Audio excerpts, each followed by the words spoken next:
Bonsoir à tous.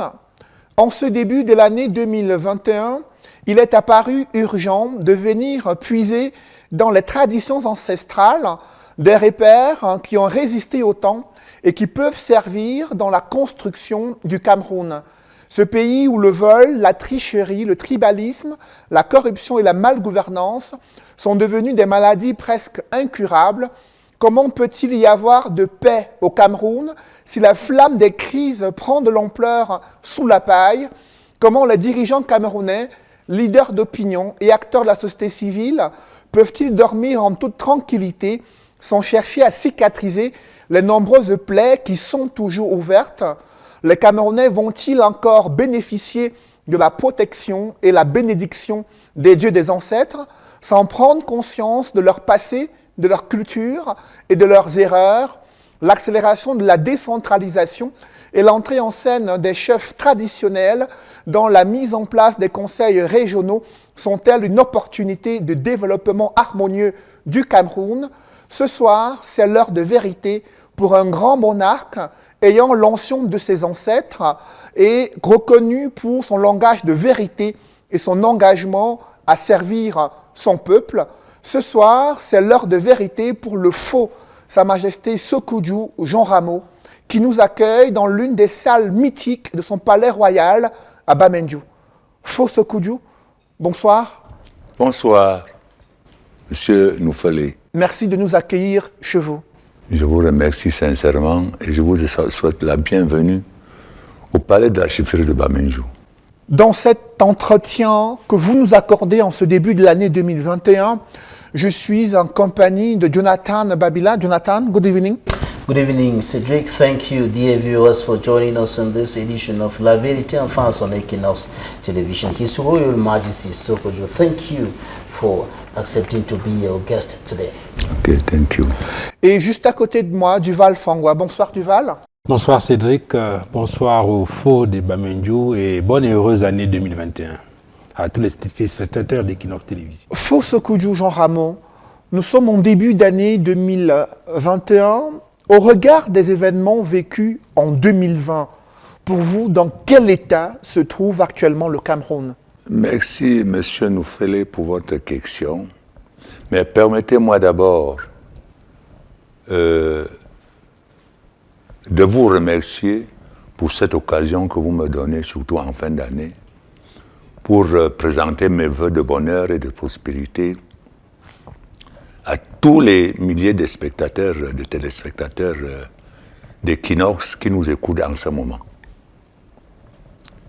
Je souhaite à tous les Camerounais, mes frères et sœurs, bonne et heureuse année 2021. Je pense que cette année, pour nous, sera une année de grâce, une année de bonheur pour tous les Camerounais. Et au cours de notre entretien, je souhaite que les Camerounais nous écoutent attentivement. Je ne suis pas un professionnel en la matière, mais je suis un homme de terrain. Et aujourd'hui, au Cameroun, je ne me jette pas de fleurs, mais je suis un de ceux qui ont juré, avant l'indépendance du Cameroun, de ne jamais trahir le Cameroun. Et je reste égal à moi-même. Vous me posez la question de savoir ce que je pense du Cameroun pour l'année 2020.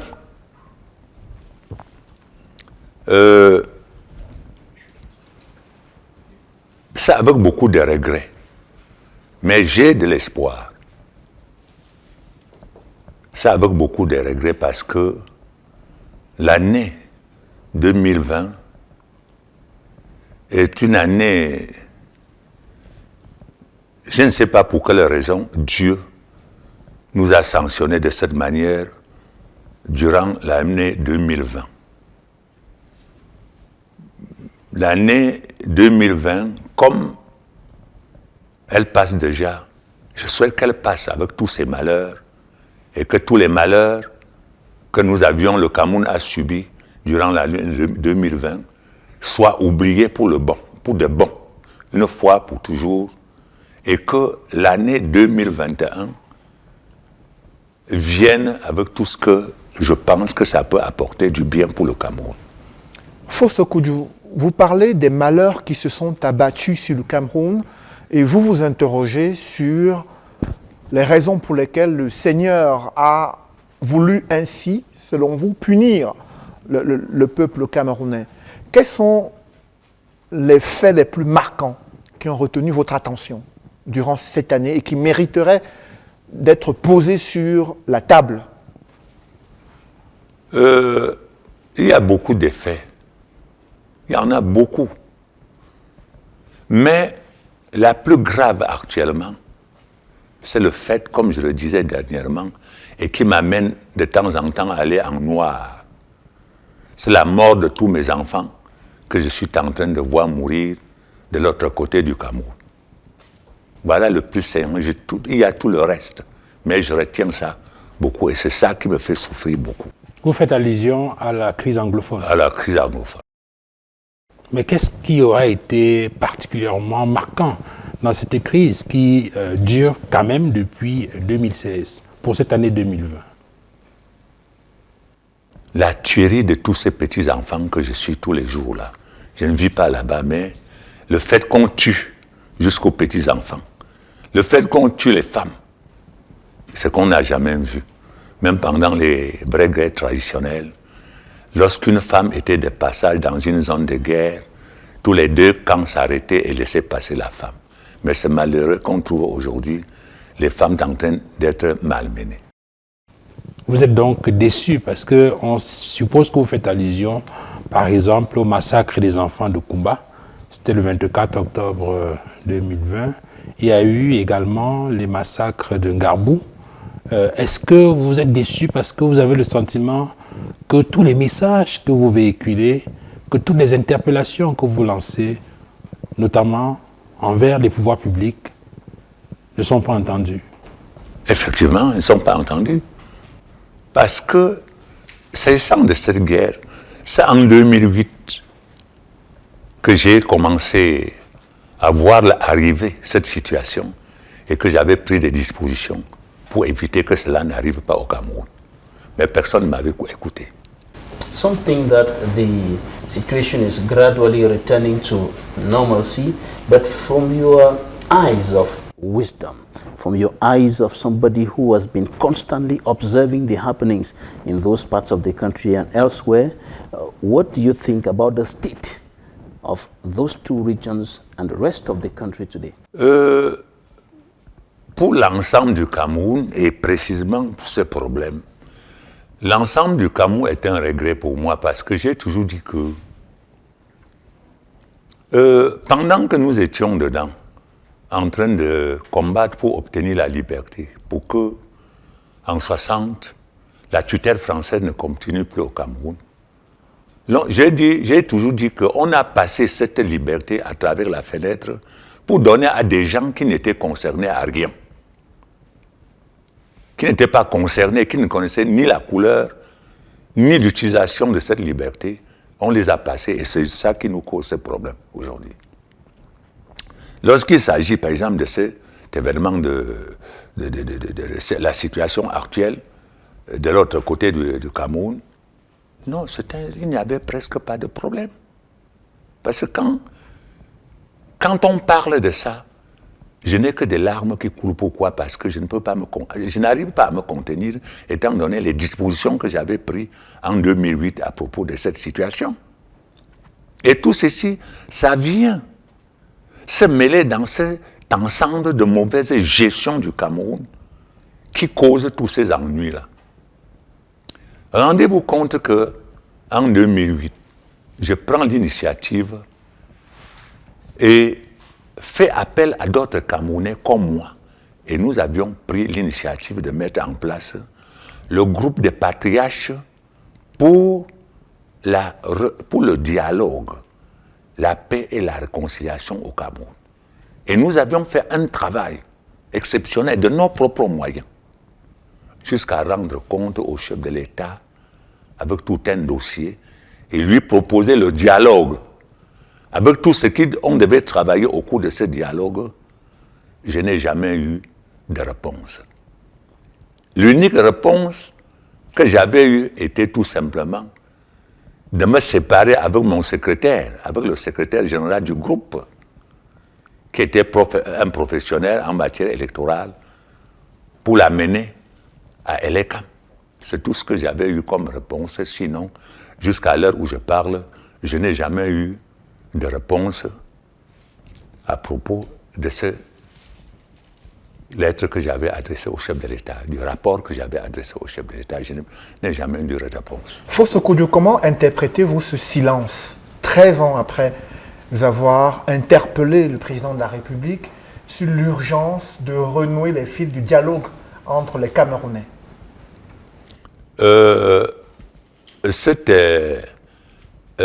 S'il me faut interpréter, je compare ça à ce que nous avions vécu à la veille de l'indépendance du Cameroun. Parce que, à la veille de l'indépendance du Cameroun, je me rappelle bien que lorsque nous on a accueilli la délégation des Nations Unies à l'aéroport de Douala, une grande partie des Camerounais étaient ceux qui adressaient les motions, on appelle pétitions, qui adressaient les pétitions à la délégation des Nations Unies contre l'indépendance immédiate du Cameroun. Et en 1960, ce sont ceux-là qui étaient les premiers à gérer cette indépendance-là. Je compare ça à la même chose. Cette situation d'où à tous ceux qui entourent le président de la République et qui ne voient que eux et pour les autres Camerounais, c'est zéro. In one of your recent statements, you said that in the African tradition, a leader makes sure that there is order in his house and even prepares how the house will look like after his departure or after his death. And you said that the leader does not abandon his people in the midst of a troubled water and goes away without finding solutions to the problem. Je me maintiens, c'est moi qui dis ça et je le répète, que le chef de l'État, effectivement, a abandonné son peuple. Voilà. Ça, c'est un constat. Et ce n'est pas seulement aujourd'hui que je l'ai constaté. Je le dis de tout le temps. Je suis de ceux qui ont toujours choisi de mourir pour le Cameroun. Et c'est pour cette raison que, lorsqu'il me faut dire ma vérité, je le dis. Le chef de l'État a abandonné son peuple. Sinon, quand il y a une situation telle que nous venons de passer, même pour toute l'année 2020, le chef de l'État aurait fait plusieurs sorties. Voilà, il aurait fait plusieurs sorties. Je me suis toujours rappelé que pour la toute première sortie du président Paul Biya à Bafoussam,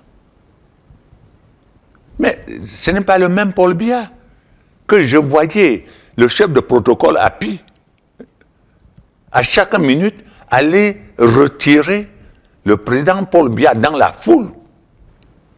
Mais comment se fait-il qu'un chef d'État, peut-être voici, je ne sais pas si c'est 10 ou 20 ans, il n'a jamais effectué une tournée officielle, peut-être ailleurs, mais à l'Ouest, je ne l'ai jamais vu au cours d'une tournée officielle à Bafoussam. Il se dit que ces enfants que nous sommes, nous faisons comment? Que nous tous disons que notre père est où?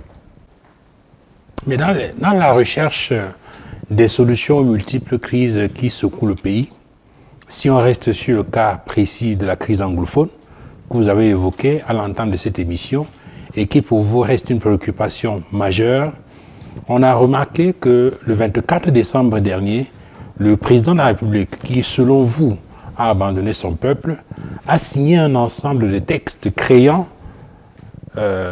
des sortes de médiateurs qu'il a appelés des Public Independent Conciliators, qui sont des sortes d'institutions dotées d'une personnalité juridique avec une autonomie financière, des sortes d'institutions qui sont chargées de collecter les réclamations des populations ou des doléances vis-à-vis des institutions publiques pour essayer de les traiter et y apporter des solutions. Certains considèrent cela comme une avancée importante dans la recherche des solutions dans cette crise anglophone. Est-ce que ce n'est pas... Non, non, non, je pense que moi, ce n'est pas de mon avis, parce que dans tout ça, je ne vois rien qui est en train de s'approcher un peu de la résolution de ce problème. J'ai eu à dire en 2007, au cours d'une réunion, que même mes propres frères, les anglophones qui sont là, qui se disent être du régime en place, n'ont rien fait en faveur du peuple résident. Ils ne voient qu'eux-mêmes. Voilà. Si je dis, je me suis rendu en 2008 sur le terrain à Boya avec toute une délégation et j'ai eu à m'entretenir avec les populations. Comment vous voulez, chaque jour on envoie les gens. Ces gens, quand ils rentrent, quels sont les comptes rendus qu'ils donnent? Ils disent au chef de l'État qu'ils ont fait quoi avec ces gens-là. J'ai eu à citer en 2017 tous ceux qui sont ministres, ils sont ceci, tout ceci, cela, ils sont à Yaoundé, ils sont très bien, mais les populations ne se sentent pas concernées. Concerning that, His Majesty, an educationist from the Northwest region, I'm talking about Dr. Nick Ngoyam, once recently said that the problem in those parts of the country is aggravated, is worsened by elite from those same parts of the country who, according to him, tell lies. Pour moi, personnellement, il ne s'agit pas seulement de l'élite de l'autre côté du Cameroun, mais l'élite. Il semble qu'au Cameroun, maintenant, nous avons des gens qui se sont autoproclamés élites. Et ils prennent tout sans consulter personne. Et ils agissent au nom du peuple sans demander l'avis du peuple. Je me rappelle qu'une fois ici à l'Ouest, certaines élites avaient écrit quelque chose et m'avaient consulté pour qu'on signe ensemble. J'avais refusé en disant que je ne suis mandaté par personne et je n'ai aucun droit d'agir au nom du peuple sans demander d'avance l'avis du peuple. Or, j'ai eu souvent à dire que je suis personnellement contre tous ces élites-là. Et ils ne seront jamais d'accord avec moi. Pourquoi vous êtes contre les élites, ou du moins les personnalités qui se présentent comme élites dans les différentes régions du Cameroun? Mais parce que ce n'est pas la première fois. J'ai des documents où les soi-disant, que j'appelle bien les soi-disant, ces élites-là, ils organisent des choses au nom des populations d'une région concernée pour dire au chef de l'État qui sont les plus crédibles ou les plus populaires dans la région, alors que dans la région, le peuple ne les reconnaît pas. Et voilà pourquoi il met le Cameroun en difficulté. Mais finalement, vous en voulez à tout le monde. Ah oui, monsieur. Vous en voulez aux Occidentaux qui ont donné une indépendance factice au Cameroun, ont donné le pouvoir à ceux qui n'avaient jamais demandé l'indépendance. Vous en voulez aux élites qui usurpent des fonctions et le mandat du peuple. Vous en voulez au président de la République qui n'a pas fait de tournée dans le Cameroun depuis plusieurs années. Finalement, vous en voulez à tout le monde. Effectivement, je confirme, je le dis parce que le mal du Cameroun actuellement, c'est avec la complicité de tous ceux-là. Pourtant, il faut bien trouver une solution. Comment vous voulez, non, la solution n'est pas si difficile qu'on pense. La solution n'est pas si difficile qu'on pense. Mais il faut que ceux-là reconnaissent. Il est temps pour que la paix soit au Cameroun, que certaines personnes reconnaissent qu'ils ont mal fait au Cameroun et qu'on les pardonne et qu'on travaille ensemble pour le bien-être de tous les Camerounais. Et parlant justement de ce bien-être et de l'avenir, on a regardé certaines sorties. Il y a eu les membres du Conseil des chefs traditionnels à travers une déclaration, un document de pratiquement 6 pages qui a été rendu public le 19 novembre 2020, un document dans lequel ces chefs disaient que tous les fils et les filles du Cameroun, indépendamment de leur chapelle politique, doivent se mettre ensemble pour penser Cameroun.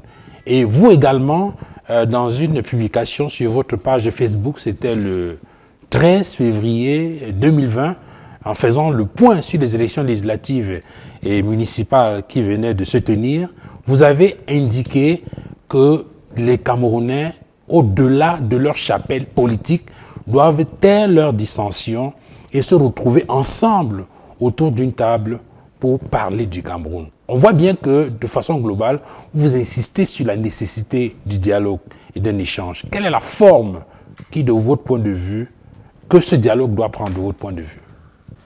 Voilà. Lorsque vous parlez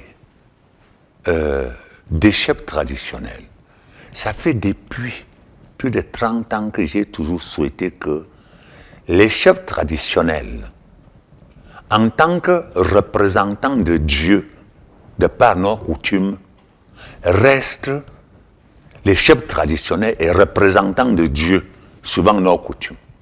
Mais je n'ai jamais souhaité que les chefs traditionnels agissent en tant que militants d'un parti politique.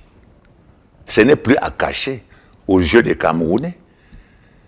Les chefs traditionnels, je ne sais pas pour quelle raison, sont militants d'un parti, du parti politique au pouvoir, et ils agissent dans ce sens-là, que je ne cautionne pas. Voilà. Ils agissent dans ce sens que je ne cautionne pas. Les chefs ne doivent pas agir dans ce sens-là en tant que des chefs traditionnels. Ils doivent agir dans le sens de l'intérêt de leur population. Is that why you said that the traditional rulers who took part in the regional elections are fallen in the trap of the regime? Mais oui, ils sont tombés dans le piège. Que viennent faire les chefs dans les élections? Les chefs ne sont pas les élus, ils sont les représentants de Dieu au sein de leur population. Ils viennent faire quoi pour compétir avec leur propre population? And some of the chiefs are now being killed by armed civilians. Et c'est ça que j'ai toujours refusé. Mais je pense que ce n'est pas pour cette raison que je peux cesser de prêcher à ce que nous nous entendions pour rétablir cette paix-là. Parce qu'il faut absolument cette paix pour que le peuple vive en paix. Au lieu de laisser soit les populations politiciennes, soit les chefs politiciens créer le désordre pour que la population ne vive pas en paix. Alors, en attendant que qu'on puisse vous relancer sur cette question de l'implication des chefs traditionnels dans les activités politiques de notre pays, je voudrais, permettez-moi de réinsister sur la question du dialogue qui peut-être peut ouvrir des portes aux solutions par rapport aux crises multiformes que le pays connaît. Je posais la question tout à l'heure de savoir quelle forme, de votre point de vue, doit prendre ce dialogue. On sait, par exemple, que du 30 septembre au 4 octobre 2019, il y a eu un grand dialogue national qui s'est tenu à Yaoundé, et ce dialogue, justement, visait à mettre les gens autour d'une table. Est-ce que c'est un dialogue comme celui-là que vous souhaitez à nouveau, ou vous pensez à une autre forme de concertation qui pourrait permettre de mettre des gens sur la table et de discuter des solutions de sortie de crise dans notre pays? Non, je pense plutôt à une autre dialogue, et non ce genre de dialogue que vous aviez organisé. Je m'étais opposé à partir même de la réunion que le gouverneur et deux de nos ministres avaient présidé à Bafoussam pour préparer le dialogue de Yaoundé. J'avais bien précisé que j'étais contre. Pourquoi? Parce que c'est un dialogue qui est préparé d'avance, alors que ce dialogue demande la présence des Camerounais. Et j'avais précisé que ce n'est pas seulement en 6 mois qu'on pouvait préparer ce dialogue, parce que depuis l'avènement de l'indépendance, il y a eu beaucoup de Camerounais qui ont été déçus et qui ont choisi plutôt de s'écarter de la scène politique au Cameroun. Et ont même quitté le Cameroun. Et qu'au cours du vrai dialogue au Cameroun, on doit faire appel à tous ces Camerounais pour qu'ils amènent tout ce qu'ils conservent comme intelligence pour remettre de l'ordre au Cameroun. Ce n'est pas parce qu'on va choisir un certain nombre de personnes bien choisies et préparer ce qu'ils vont dire et dire que c'est un dialogue. D'abord, pour mon rapport, le rapport que le groupe des patriarches avait envoyé au président de la République, nous avions bien précisé dedans que chaque région du Cameroun a ses problèmes spécifiques qu'on doit traiter au cours de ce dialogue. Ce n'est pas en quelques 2 jours, quelques 2 mois qu'on va préparer un dialogue pour remettre le Cameroun en ordre et procéder à une réconciliation. Si on doit finir par une réconciliation, c'est justement parce qu'on doit évoquer tous les problèmes qu'après l'indépendance, on avait étouffés et qu'on n'a jamais voulu résoudre ces problèmes pour mettre tout le monde en paix et réconcilier les Camerounais. Ce n'est pas ce genre de dialogue-là. Je ne suis pas d'accord avec. Fosso Kodjo, dans plusieurs de vos tribunes, vous insistez sur l'injustice, la tricherie et la corruption au Cameroun. Comment ces fléaux se manifestent-ils dans le quotidien des Camerounais? Il faut dire que vraiment, le Cameroun est malade, très malade. Lorsque je parle, mes frères les Camerounais, ils le savent, mais ils n'ont pas le courage de le dire. Chaque Camerounais est malade avec cette corruption au Cameroun, avec l'injustice. Rendez-vous de fois auprès des tribunaux pour constater le comportement de peuple lorsqu'ils sont face à une injustice. Comment voulez-vous que je me mette ici à détailler tout ce que j'ai vécu, j'ai vu devant les palais de justice lorsque le peuple, vraiment, il y a cette injustice. Il y a cette corruption. Le Cameroun est malade, pourquoi? Avec la corruption, on a créé tout un désordre, si bien qu'aucun Camerounais, on a pillé tous les fonds de l'État, volé tous les fonds de l'État. Et tout ceci provient de quoi? De la malgouvernance, parce qu'on a mis en place des gens qui n'avaient pour mission que de procéder à corrompre les gens, que ce soit au niveau des justices. Parce qu'aujourd'hui, ne peut gagner un procès au tribunal que celui qui a plus de moyens. Aujourd'hui, au Cameroun, on peut déjà, celui qui a assez de moyens peut tuer et aller au tribunal tout magouiller pour qu'on dise qu'il n'a pas tué. Vous pensez, dans un pays, les peuples ne peuvent pas être d'accord. Et c'est pour cette raison qu'il faut absolument le dialogue pour qu'on puisse remettre de l'ordre, on puisse critiquer tout ceci et remettre de l'ordre. Le ministre de la Justice, dans plusieurs interventions, estime que les magistrats rendent justice au nom du peuple camerounais et en toute indépendance. Et sur la corruption, il y a eu le tribunal criminel spécial qui a été mis en place, il y a la CONAC. Est-ce que ces différentes déclarations et ces institutions permettent de garantir qu'il y a une once de justice au Cameroun et qu'il y a une volonté réelle de lutter contre la corruption? Mais vous voulez qu'on soit vraiment sincère entre nous. Vous voulez qu'on parle de la justice dans un pays. Personnellement, je suis victime ou je ne peux pas faire de détails. La plus récente, c'est que je conçus mon immeuble moi-même. Les autorités connaissent. Mais quelqu'un va fabriquer un titre foncier pour venir gagner le procès de mon immeuble au tribunal. Si ce mois-là, rendez-vous compte d'une pauvre femme qui ne connaît même pas rédiger une plainte. Rendez-vous compte d'un pauvre villageois, un pauvre Camerounais qui ne connaît même pas où se trouve le palais de justice. Que doit-il faire si il est face à des gens qui vont le malmener ainsi de suite et aller au tribunal magouiller pour qu'on le condamne? From what you're saying now is, Royal Majesty, can be concluded that the judicial mechanism in Cameroon has been hijacked by some people.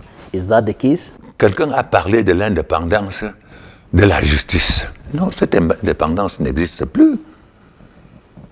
Pourquoi? Parce que le magistrat, lui, au tribunal, agit de temps en temps, souvent les ordres donnés. Quand vous êtes au tribunal, si vous n'êtes pas à côté, il suffit qu'un membre, quelqu'un a volé, vous l'avez arrêté, et qu'il a un frère qui est bien connu par monsieur tel, il dit au magistrat comment il va juger. Le magistrat ne juge pas en fonction de la loi, il juge en fonction des consignes qui lui sont données. Et c'est pourquoi il faut absolument qu'il y ait un dialogue au Cameroun pour qu'on remette de l'ordre. Vous insistez sur le dialogue Fosso Kodjo, mais il est observé depuis de nombreuses années qu'il y a une rupture de ces fils du dialogue entre les tenants du pouvoir et l'opposition et la société civile. Qu'est-ce qui peut expliquer cette absence de dialogue permanent au Cameroun? Je pense que c'est une maladie qui a contaminé tout le monde parce que, si je reviens un peu plus loin, depuis 1960, le Cameroun n'a jamais réussi à jouir de sa liberté. Pourquoi? Parce que tout ce que j'ai eu à recevoir ici, parce que tous les soi-disant partis politiques d'opposition, depuis 1960, défilent dans mon palais, ils me connaissent tous. Mais ils sont incapables de s'entendre entre eux. Alors que la politique, c'est un jeu collectif. Ce n'est pas l'athlétisme, c'est un jeu individuel. C'est un jeu collectif où on joue à 11 contre 11 et chaque surface est occupée par un joueur. Mais pour l'opposition camerounaise, c'est chacun qui doit aller tout seul.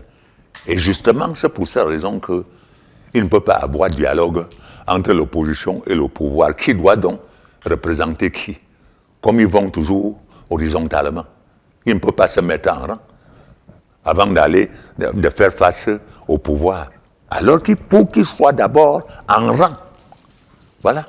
But on the other side, the opposition political leaders, despite the fact that they are standing on individual spots, saying that the authorities in power, the authorities are not ready to listen to them. The only answer they have for them is repression. Each time they come out to speak, the only answer is repression. La politique est un jeu d'intelligence. Et le plus fort doit tout gagner. C'est justement quand quelqu'un est déjà au pouvoir, il préfère rester là-bas.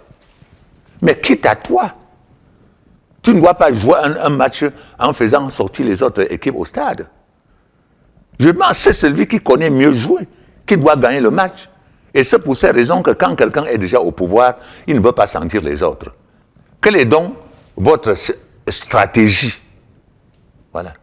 Je viens de vous répondre que depuis 1960, je dis, le peuple comme moi aussi, nous sommes fâchés parce que je suis déçu par l'opposition. Parce que depuis 1960, tout le soutien que moi, personnellement, j'ai donné à l'opposition, ils ont fait quoi avec ce soutien-là? Quel était l'intérêt de ce soutien? Pourquoi vous avez soutenu l'opposition? Pour qu'on libère le Cameroun. Parce que je suis de ceux qui se sont sacrifiés pour que le Cameroun soit libre et appartienne à tous les Camerounais. Et j'ai eu tout le temps à dire que ce soit n'importe qui veut œuvrer pour la liberté au Cameroun, il peut compter sur M. Sékou-Touré. Mais tout cela, j'ai été déçu parce que tous ceux qui sont venus me rencontrer ici, dès qu'ils se retrouvent, qu'on l'appelle quelque part pour lui donner sa part à manger, dès qu'on fait de lui un ministre, il oublie même le nom de Sékou-Touré. Mais justement, Faux Sékou-Touré, est-ce qu'il n'est pas illusoire, est-ce qu'il n'est pas utopique d'imaginer toute l'opposition en train de se mettre d'accord sur une façon de penser pour pouvoir provoquer une alternance, alors qu'effectivement les intérêts sont divergents? On a vu par exemple au cours des dernières élections, pendant que certains partis politiques d'opposition estimaient que le jeu était vicié et qu'il était pratiquement impossible en allant à cette élection-là le battre, le parti au pouvoir, le RDPC, certains estimaient qu'on pouvait quand même y aller et faire bouger les lignes. Alors, est-ce que ces divergences-là ne rendent pas impossible une véritable coalition de l'opposition pour faire bouger les lignes? Mais effectivement, c'est là où je me plains. Pourquoi? Parce que certains sont allés aux élections, d'autres ne sont pas allés. Mais il fallait que les deux qui se retrouvent ensemble pour se poser la question de savoir, allons-nous aux élections, pourquoi? Nous n'allons pas aller aux élections, pourquoi? Et tomber d'accord sur une stratégie. Mais le problème qui se pose maintenant et qui me déçoit est que chacun veut considérer une stratégie comme personnelle et qu'en dehors de lui, rien d'autre. Et c'est là où je dis que je suis déçu parce que ce comportement de l'opposition fait en sorte qu'on ne parle même plus. Mais quand on part dans un pays comme le Cameroun, si on a 200, 300 partis d'opposition, c'est pour aller où? Voilà. Les 300 partis d'opposition au Cameroun servent à quoi? Fosso Kodjo, concernant les revendications de l'opposition, il y en a une qui réunit l'essentiel des leaders politiques, à savoir la révision du système électoral pour le rendre plus crédible, transparent et permettre à ce que les Camerounais puissent choisir en toute liberté leurs dirigeants. Lorsque vous analysez l'organisation des élections au Cameroun, est-ce que le processus tel qu'il est actuellement mené au Cameroun, est-ce qu'il garantit la possibilité pour les Camerounais de choisir librement leurs dirigeants? Et que pensez-vous de cette revendication de l'opposition? Je vous ai toujours dit, et je répète au peuple camerounais, qu'à ma connaissance, depuis 1960, il n'y a jamais eu d'élection libre au Cameroun. Voilà. Depuis 1960, il n'y a jamais eu d'élection libre au Cameroun. Le peuple a été toujours contraint de voter pour quelqu'un qui ne connaît même pas. À partir des partis uniques, à partir après même, bon, jusqu'à présent, on dit qu'il y a multipartisme, mais on ne sait pas si c'est une réalité. Pour moi, c'est une formalité, ce n'est pas une réalité.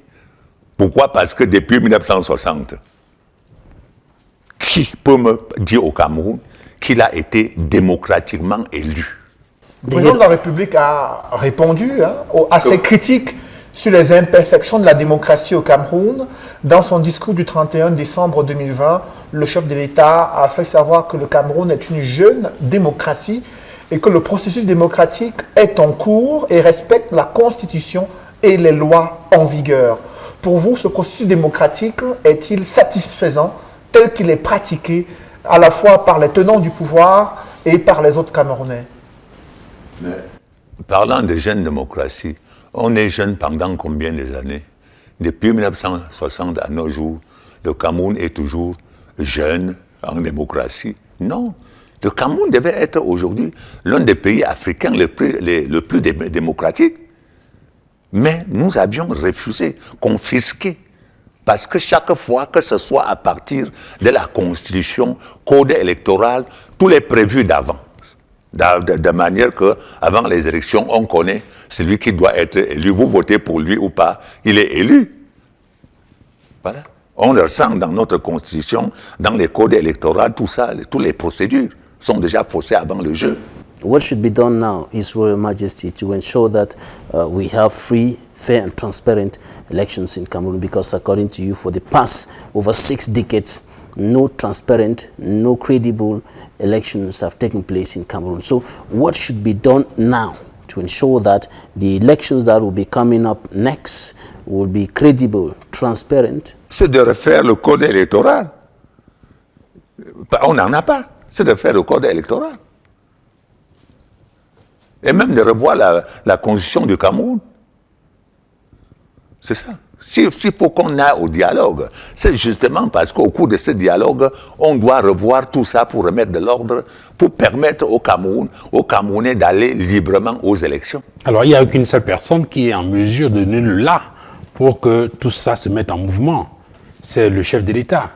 Et de toute évidence, il ne vous écoute pas. La situation reste donc bloquée. Mais nous avions, dès son entrée en 82 au pouvoir, nous avions crié qu'il ne se laisse pas prendre en otage. Et voilà qui s'est laissé prendre en otage. Ce sont les messieurs qui sont autour de lui. Lorsque je pars dans le rapport que j'ai envoyé une délégation remettre, je ne sais pas, je doute. Est-ce qu'on sait que le chef de l'État avait eu ça? À cause de son entourage, on prend... Alors, selon vous, dans une situation de blocage comme celle-là, une situation qui est verrouillée complètement, que fait le peuple camerounais? Vous avez parlé tout à l'heure d'une élite politique, en tout cas d'un pouvoir politique qui visiblement n'écoute pas. Vous avez fait allusion à l'opposition qui n'arrive pas à se mettre d'accord sur un projet commun d'alternance politique. Que fait le peuple dans une situation comme celle-là? Il doit jouer lorsqu'il est face à cette situation. Parce qu'à l'heure où nous parlons, que ce soit même le pouvoir, que ce soit l'opposition, ils sont un peu bloqués quelque part, ils ne savent pas. Mais si le peuple pouvait s'entendre, être éduqué, le peuple pouvait prendre sa position. Voilà. Ça, la position du peuple n'est pas seulement aller ou bien faire la guerre ou bien... Non, non, non, ce n'est pas ça. Je ne conseille pas le peuple. Il y a beaucoup d'autres moyens qu'on peut utiliser pour ramener même le président à réfléchir, à se retrouver avec le peuple. Something that the people should rise up and march on the streets in a peaceful protest. No violence. This is what Kabanwala Edith of the CPP has been saying. Jang Dennis of the PAP and other political leaders have been saying that the people should rise up and press for political transition in Cameroon. Justement, aujourd'hui au Cameroun, on ne peut ne pas passer par une transition. Mais, voilà, ma position personnelle, je ne voudrais pas qu'on aille n'importe comment. Parce que le Cameroun, depuis 1960, ayant souffert, ayant été miséré, et qu'au Cameroun actuellement, le Cameroun contient tout. Vous aviez déjà vu qu'à cause de la misère, les enfants s'organisent maintenant à aller contre, que ce soit la police, la gendarmerie, en pleine journée. Ils engagent les guerres, en pleine journée, les enfants, parce qu'ils sont misérés, et c'est pour ces raisons qu'ils préfèrent mourir que de vivre à genoux. Or, le peuple peut bien se lever, mais il faut d'abord que le peuple soit organisé et être éduqué pour ceux qui se lèvent pour chercher. Il ne faut pas qu'il se lève, qu'il va se lever pour aller seulement et qu'à la fin on regrette. Parce qu'au Cameroun, aujourd'hui, je n'accepte pas n'importe quoi de peur à ce qu'on instaure l'anarchie. Voilà. Il le faut. Mais il faut que ce peuple soit organisé par certaines. Je sais, il y a des têtes, il y a des cerveaux au Cameroun qui peuvent s'organiser. Fosso Koudjou, le président de la République, pour répondre aux aspirations profondes des populations du nord-ouest et du sud-ouest, mais également du reste du Cameroun, il a misé sur l'accélération de la décentralisation. Et en décembre 2020, il y a eu l'organisation des élections régionales et la mise en place des bureaux exécutifs des conseils régionaux. La mise en place de ces bureaux va-t-elle accélérer la décentralisation selon vous? Comment appréciez-vous l'architecture des conseils régionaux qui viennent d'être mis en place? Bon, qu'est-ce qu'on entend même par conseils régionaux?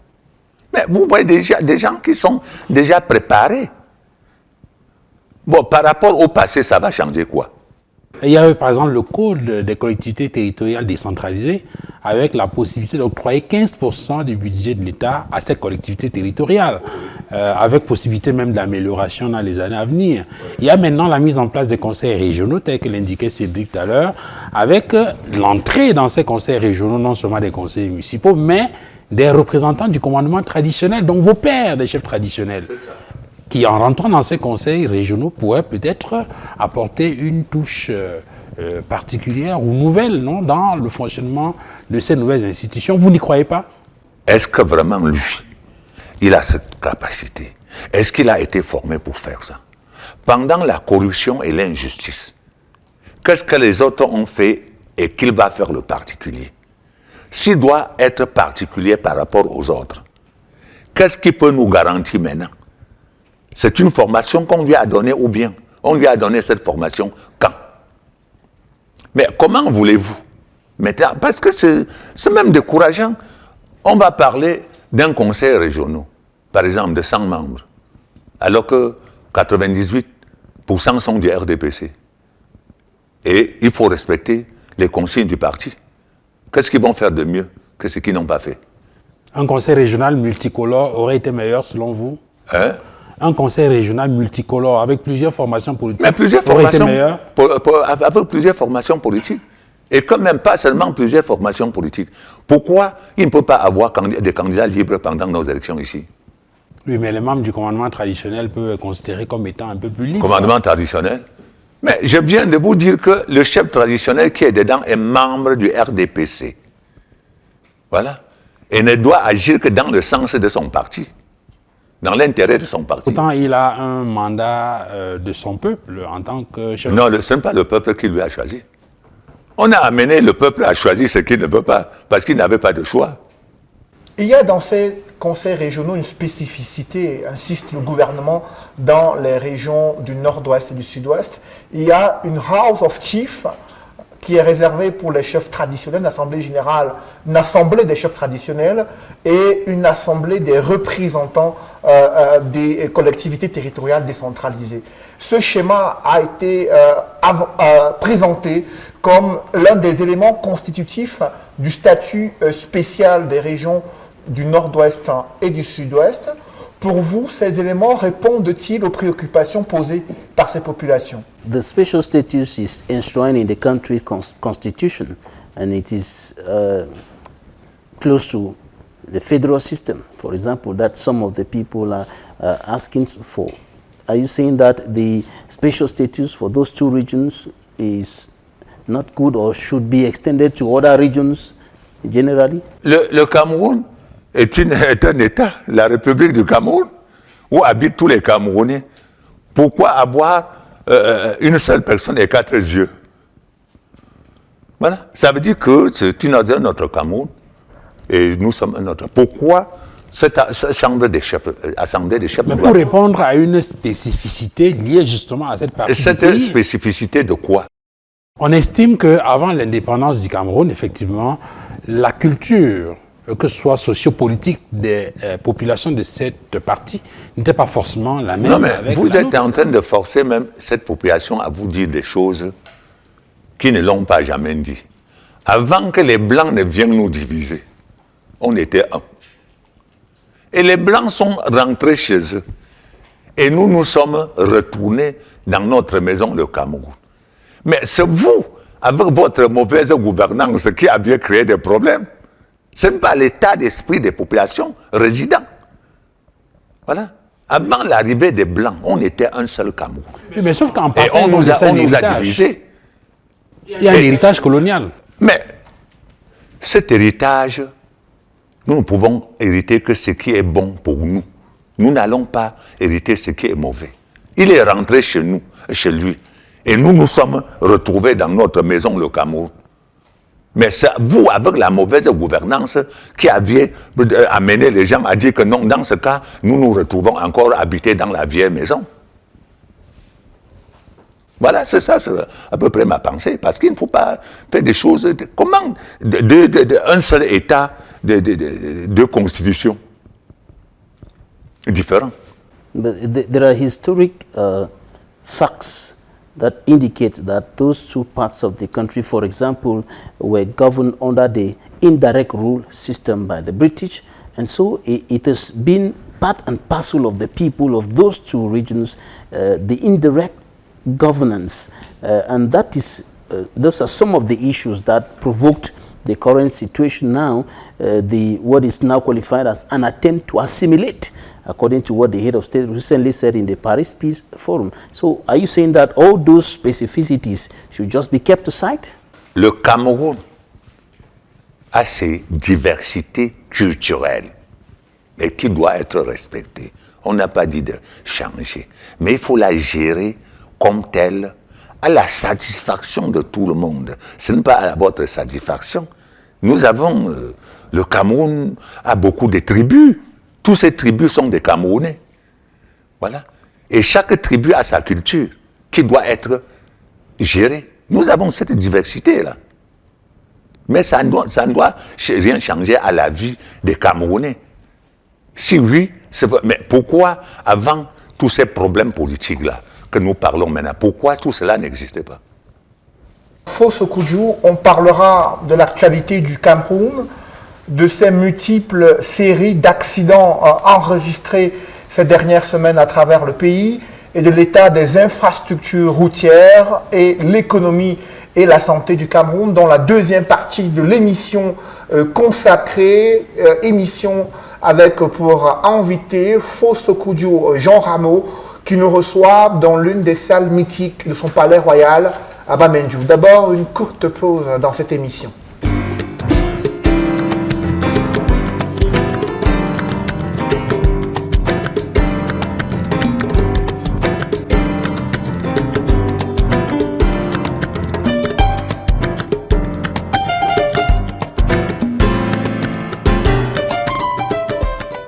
Si vous nous rejoignez à l'instant, vous suivez l'émission La Vérité en face. Invité ce soir, le faux Sokudjo Jean Rameau, qui reçoit l'équipe de l'émission La Vérité en face dans son palais royal à Bamendjou. Faux Sokudjo, ces dernières semaines, les Camerounais ont porté le deuil après un grave accident mortel survenu entre l'axe Fumban et Yaoundé, où plus d'une trentaine de personnes ont péri à la suite d'un accident. Un accident qui intervient après un incendie qui a consumé la porte d'entrée de Fumban. Comment expliquer cette série d'accidents et d'incidents enregistrés ces dernières semaines au Cameroun? Y a-t-il une explication sur le plan traditionnel qui pourrait justifier ces tristes événements?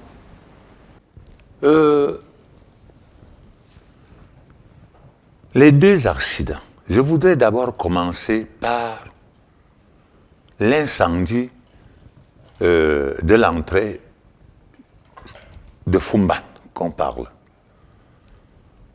Traditionnellement, je me pose la question de savoir, il s'agit de l'entrée du palais du sultanat de Fumban ou il s'agit de l'entrée de la mairie de Fumban. Parce que il ne faut pas que les responsables qui ne nous mêlent pas, même dans des problèmes qui ne nous concernent pas, parce que les gens ne doivent pas dire la vérité. Je ne vois pas de quoi le maire peut s'ingérer dans une histoire du palais de Fumban. Et je ne vois pas pourquoi le roi de Fumban peut s'ingérer à la gestion de la mairie n'étant pas maire. Voilà. Nous sommes en train de créer tout un ensemble de confusion où on ne veut rien comprendre. Nous avons le palais de la chefferie de Bafoussam qui est en pleine ville de Bafoussam. Est-il dans un domaine communal ou est-il dans le territoire de Bafoussam? Voilà. Faisons cette distinction. Le domaine appartient à la mairie ou à la chefferie. Voilà. Bon, l'entrée à Fumban, c'est l'entrée de la mairie ou bien c'est l'entrée du palais. Mais si c'est l'entrée du palais, de quoi le maire peut se gérer? Et si dans le périmètre communal, de quoi le roi peut se mêler? Voilà. Nous ne pouvons pas à la fois parler et de la loi et de ceci, cela et ne rien respecter. Mais qu'est-ce qui, de votre point de vue, peut justifier ces différends perceptibles et permanents entre la chefferie et la mairie, notamment dans le cas de Fumban? Il faut, disons la vérité, parce que ce n'est pas, même moi, mon palais est situé à quelques kilomètres, à quelques mètres de la ville de Bamendjou. Comme à l'avenir, ça pourra se retrouver en pleine ville. Ou je suis au palais de la chefferie de Bamendjou, ou je suis dans la mairie. Et si je suis dans la mairie, qu'on fasse les distinctions des choses. Est-ce que le palais est devenu une propriété communale? Mais si oui, qu'on fasse, et depuis quand?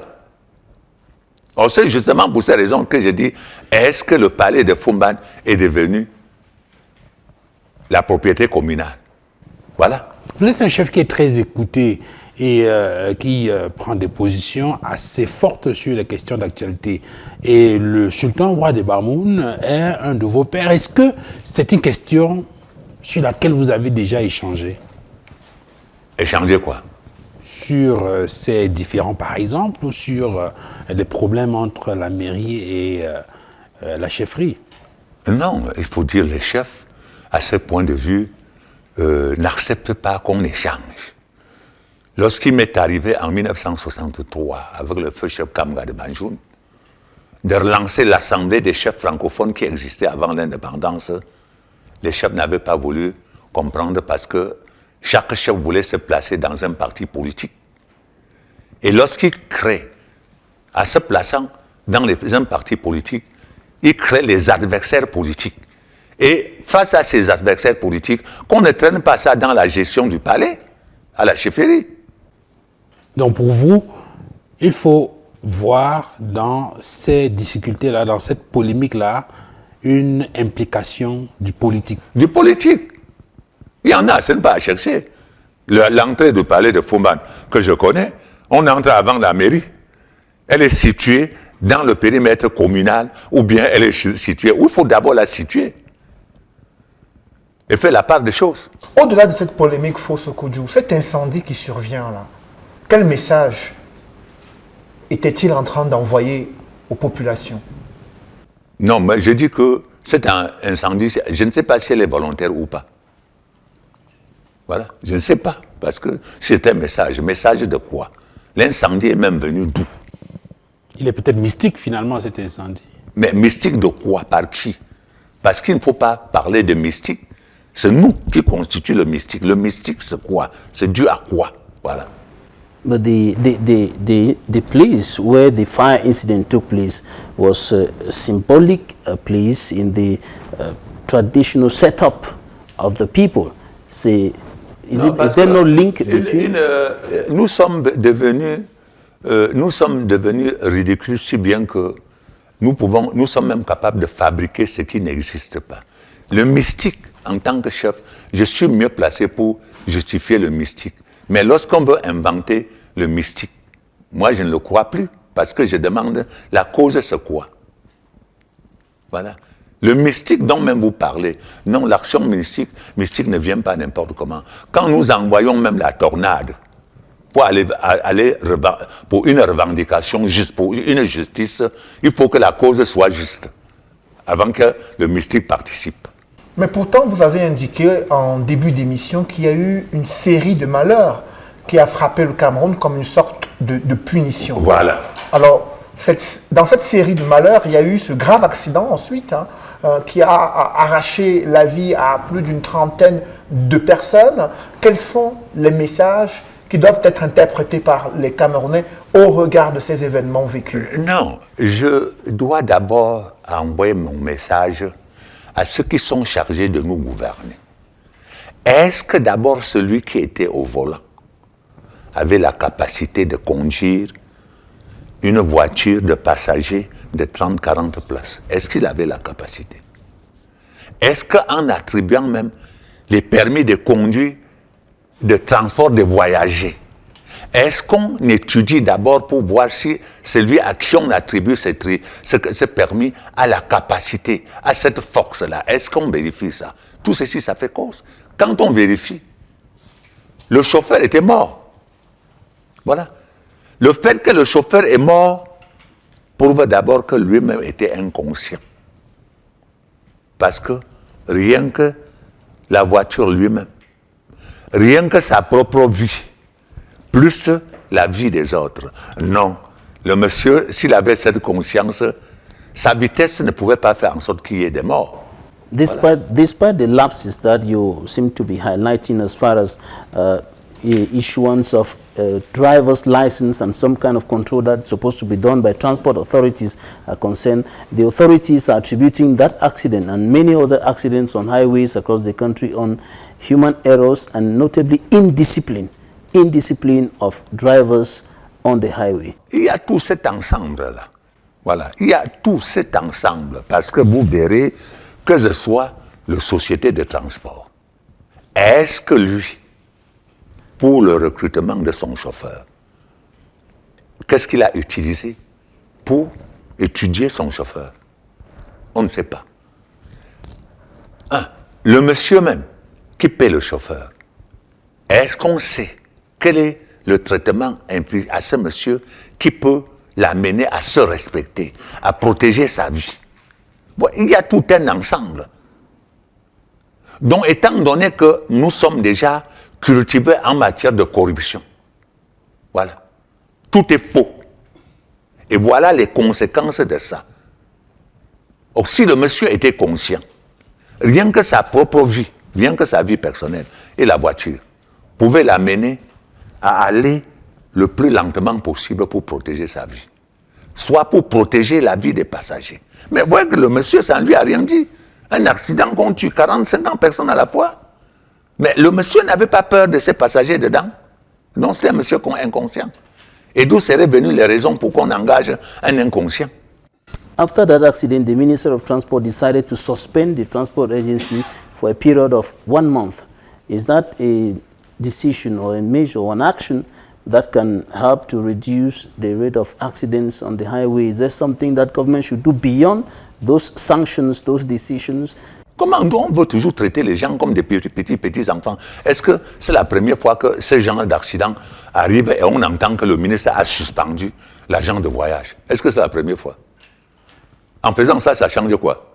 Est-ce qu'on a l'habitude de faire? Non, vraiment, en résumé, retenons qu'il faut un changement au Cameroun pour que les choses changent à la méthode. La méthode dans laquelle nous avions géré le Cameroun depuis l'indépendance jusqu'à nos jours, on n'a pas donné satisfaction. Excusez-moi de revenir un peu sur cette question, sur les origines, sur les causes de ces accidents. Vous savez qu'il y a plusieurs thèses sur les origines de ces accidents. Il y en a qui estiment que ce sont des causes essentiellement humaines. C'est-à-dire que vous avez des conducteurs qui sont imprudents au volant. Certains parlent également de l'étroitesse de la chaussée. Ça, c'est pour ceux qui ont un raisonnement scientifique cartésien. Maintenant, en face, vous avez des gens qui estiment qu'il y a une dimension mystique. C'est-à-dire qu'il y a une multiplication des accidents en décembre. C'est vrai que de l'autre côté, on parle de ce trafic qui est important au mois de décembre. Mais vous avez des gens qui attribuent une origine mystique à certains de ces accidents et qui estiment qu'il y aurait une main invisible, peut-être de la nature ou même des ancêtres, sur ces accidents. Quand nous sommes face à des problèmes qu'il nous faut résoudre pour le bien-être de tout le monde, n'inventons rien. Est-ce que, avant l'indépendance, je faisais au moins 2 fois par mois Bamenjou Yaoundé, Yaoundé Bamenjou, alors que les routes n'étaient pas bitumées? Sur la route de Douala, la même chose, les routes ne sont pas bitumées. Est-ce que je ne marchais pas? Voilà. Aujourd'hui, oui, il y a tout ce que je vous cite là, et qui est causé de tout ça là. Nous ne voulons pas mettre de l'ordre. Avant de faire n'importe quoi, on invente tout. Le mystique a fait quoi? Dernièrement, la route Bamenjou-Bafoussam était coupée parce qu'il y avait la terre sur l'ancienne route qu'on déversait après avoir creusé les pierres qui s'est effondrée. On a dit que c'est le mystique. C'est moi qui est allé dire au ministre que non, c'est archi faux. C'est la terre qui est déposée là, depuis. Et ça a duré le temps, ça s'est affaissé. Voilà. Maintenant, quelqu'un a pris la boîte. Mais rendez-vous compte seulement que quelqu'un prend le bus avec 40, 60 personnes à bord. Peut-être il se sent fatigué. Il ne peut pas déposer la voiture et se reposer. Peut-être qu'il y a quelque chose qui arrive. Il n'a pas peur de sa propre vie. Il n'est pas conscient de toutes ces vies humaines qui sont dedans. Mais on va parler de quel mystique? Non, ce n'est pas vrai. Peut-être en parlant de ça, il faut dire aux gens d'aller continuer à tuer les gens s'il n'y a pas le mystique. Non. Fosse Koudjou, vous avez insisté sur les problèmes des infrastructures routières au Cameroun, posant le problème de l'axe Bafoussam, Douala, Yaoundé, ce fameux triangle où il y a de nombreux décès durant ces accidents mortels. L'état des infrastructures routières, après les multiples travaux de réhabilitation et d'aménagement routier effectués en 2020, est-ce que vous êtes rassuré que le gouvernement en a fait sa préoccupation majeure? Je ne sais pas, parce que quand on parle de préoccupations majeures, ça fait depuis combien de temps que le Cameroun est indépendant? Pour que la route Douala, Bafoussam, ou bien Yaoundé, Douala, Yaoundé deviennent des autoroutes. Ça fait combien des années? Bon, maintenant, nous passons le temps à discuter sur des choses qu'il ne faut pas discuter, parce qu'on a mis des mécanismes en place pour vider tout le fonds de la République, tout l'argent que l'État devait en avoir et que l'État ne peut plus travailler. Nous allons passer le temps à discuter sur ça et dire qu'on a fait ceci, on a fait ceci. On n'a pas fait de cette route, l'autoroute. Pourquoi? Yaoundé, l'autoroute, Bafoussam. Même d'Ngan, Yaoundé, Ngandé, pourquoi? Le Cameroun n'est pas si pauvre qu'on pense. Voilà. J'ai dit, le Cameroun n'est pas si pauvre qu'on pense. Heureusement que nous avions organisé notre fête parce qu'on a dit que le Cameroun est pauvre et très endetté. Nous, on a fêté, alors que le Cameroun était un pays en voie de développement. Et aujourd'hui, le chef de l'État mise sur le fait que le Cameroun pourrait atteindre un taux de croissance de 8% d'ici 2025. Il parle d'une stratégie nationale de développement et son Premier ministre envisage même la création de 500 000 emplois en 2021. Au regard de la situation économique du Cameroun, pensez-vous que ces projections sont réalistes? Mais il s'agit là d'une théorie ou bien d'une pratique. Parce que je me demande, mais parce que ça peut, mais il s'agit d'une théorie ou d'une pratique. Parce que je me dis que toute la gestion du Cameroun maintenant est basée sur la théorie. La pratique sur le terrain zéro. Au niveau où se trouve notre économie, où on va en marche arrière. Bon, on va arriver en passant par où? Le gouvernement parle d'agriculture, agroalimentaire, il parle de mise en place des usines pour transformer nos produits agricoles. Est-ce que ce schéma visant à sortir les Camerounais de la pauvreté, est-ce que ce schéma peut être exécuté? Quand vous parlez de l'agriculture, je pense que c'est une provocation. C'est pour m'énerver parce que c'est une provocation. C'est mon domaine de vie. Je suis un agriculteur. Mon père est l'un de ceux qui ont introduit la caféiculture dans la région de l'Ouest. Et personnellement, je peux dire que j'ai été de ceux qui ont relancé l'UCAO en 1972. Mais si je... Oh non, ça me fait pleurer. Mais si je demande à l'État aujourd'hui, où sont les 7 milliards et demi que j'avais à laisser à la capitale? Mais ça se trouve où aujourd'hui? Dans la poche de qui? J'ai eu à écrire au ministre de l'Agriculture plusieurs et aller les rencontrer pour venir contrôler ma coopérative et contrôler l'UCAO. Parce que je me plaignais depuis longtemps. Pourquoi on ne contrôle pas? Comment vous réagissez aujourd'hui lorsque vous suivez qu'il y a environ 2 millions de Camerounais qui sont confrontés à l'insécurité alimentaire, que les populations à l'extrême nord peinent à se nourrir à leur faim et que dans le nord-ouest, le sud-ouest et dans d'autres régions du Cameroun, il y a ces problèmes d'insécurité alimentaire. Est-ce que cela est compréhensible dans un pays comme le Cameroun? Non, mais c'est une déception de ma part. Je dis, c'est une déception de ma part. Parce que ce n'est pas... Je suis le président national des syndicats des agriculteurs. Or, c'est une déception parce que ce n'est pas au Cameroun que ça devait se passer. Problème alimentaire... Comment? Moi seul, quand je revois aujourd'hui ce que je produisais, c'est moi qui étais le grand fournisseur de rejetons de bananes plantains à l'ouest, à la Midrevive, pour redistribuer partout. C'est moi qui étais le fournisseur de semences. Voilà. Mais où en sommes-nous aujourd'hui? Parce que le gouvernement a lâché. La gestion des structures coopératives au Cameroun est devenue une théorie. Ce n'est pas une pratique. Si vous partez dans les villages, on va vous dire qu'on est en train de construire les magasins. Tout ça. Les magasins de quoi? Pour mettre quoi dedans? Tout simplement parce que, au niveau de cette théorie, on voit comment il faut vider les caisses de l'État. On vous dit qu'on a construit un magasin à 20 millions, alors que le magasin à lui-même n'a pas coûté 5 millions. His Royal Majesty, what is hindering the development of second generation, or better still, industrial agriculture in the Republic of Cameroon? What is hindering the development of the agricultural sector of the country? Je viens de vous préciser que j'ai eu même à écrire au ministre, à plusieurs, et aller la rencontrer. Quand est-ce qu'un ministre m'a invité pour me demander ce que je pense rien que pour la région de l'Ouest, pour la relance de l'agriculture. C'est ça. On peut relancer.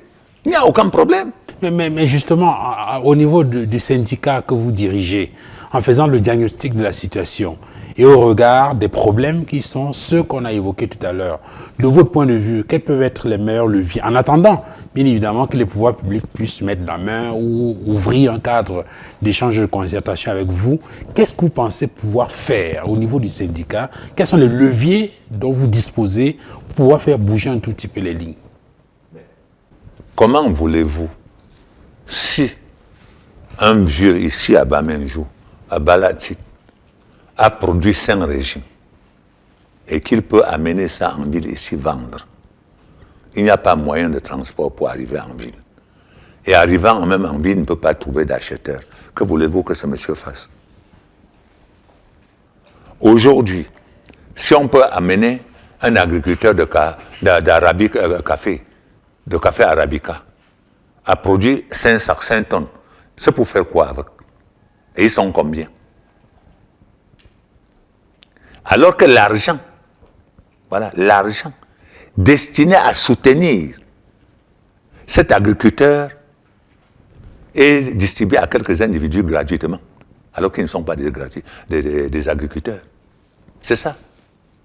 C'est-à-dire, je parle pas seulement au nom des agriculteurs d'ici, au nom des agriculteurs du Cameroun. Vous verrez, c'est la même situation un peu partout. Donc, il y a la question du désenclavement des bassins de production et il y a la question d'une gestion plus rationnelle des subventions. Et surtout, parce que quand on parle de gestion, voilà, rationnelle, je ne parle pas parce qu'au niveau des ministères de l'Agriculture, il y a tous ces théoriciens dont le rôle maintenant c'est d'obtenir les subventions au nom des agriculteurs, alors que les agriculteurs proprement parlant ne sont pas concernés. Ça, le problème c'est dans toute la République. Donc c'est le détournement de fonds. Voilà, et c'est ça. Fosso Kudjo, vous avez insisté sur le rôle des chefs traditionnels. Certains sont engagés aujourd'hui dans les conseils régionaux, d'autres sont militants de formation politique. Est-ce que ces nouvelles casquettes qu'abordent ces chefs traditionnels, est-ce que cela a dilué leur influence et le respect qui existait vis-à-vis des autorités traditionnelles dans nos différentes régions? Mais presque dans toutes les régions du Cameroun, la chefferie traditionnelle, qui était le socle du pouvoir de l'État, c'est là où parle le pouvoir de l'État, elle est maintenant disloquée. Voilà. Parce que le chef a déjà perdu son sens, le sens du chef au sein de la population. Au lieu d'être le père de tout le monde, le représentant de Dieu au sein de sa population, il est devenu un concurrent politique de ses administrés. Donc, où se retrouve encore le pouvoir de l'État, alors que l'État lui-même ne fait pas la politique? Quelles en sont les conséquences lorsqu'il y a cette prise de position d'un chef traditionnel en faveur d'un parti politique et ces conflits avec ses administrés? Mais c'est l'anarchie qui s'installe. C'est l'anarchie. In one of your recent statements, you said that the palace is bleeding. Oui, mais effectivement, le palais royal est en train de saigner, parce que le palais royal qui est respecté n'est plus respecté parce que le chef se retrouve maintenant être concurrent de ses administrés. Voilà, à travers les actes politiques. Est-ce que l'apprentissage des us et coutumes, la transmission de ces pratiques traditionnelles, est-ce que c'est encore une priorité dans les chefferies traditionnelles et dans la culture de la société camerounaise? Oui, c'est une priorité. Parce que personnellement, je suis en train de voir qu'à la longue, il y aura beaucoup de regrets. Pas seulement en pays bamléké, mais dans tous les autres tribus du Cameroun où la chefferie existe. Les regrets liés à quoi? Parce qu'on est en train de bafouer notre coutume. Voilà, cette coutume qui contient beaucoup de choses dans les tribus, voilà, dans l'intérêt des populations. Nous sommes en train de la bafouer. Mais d'aucuns estiment que les coutumes ne sont pas importantes, que c'est lié à un mode de fonctionnement qui datait des années 50, 60, qu'aujourd'hui, il y a d'autres réalités, il y a la mondialisation et que l'on n'a pas besoin de pouvoir retourner dans ces sources traditionnelles, de pouvoir être impliqué dans les coutumes. Non. Que répondez-vous à cela? Non, c'est-à-dire, peut-être même le sens du mot coutume est en train de nous échapper et que nous confondons ça à d'autres choses. Nous n'avons pas raison et nous risquons de regretter si nous bafouillons nos coutumes, parce que nous voulons imiter les Occidentaux.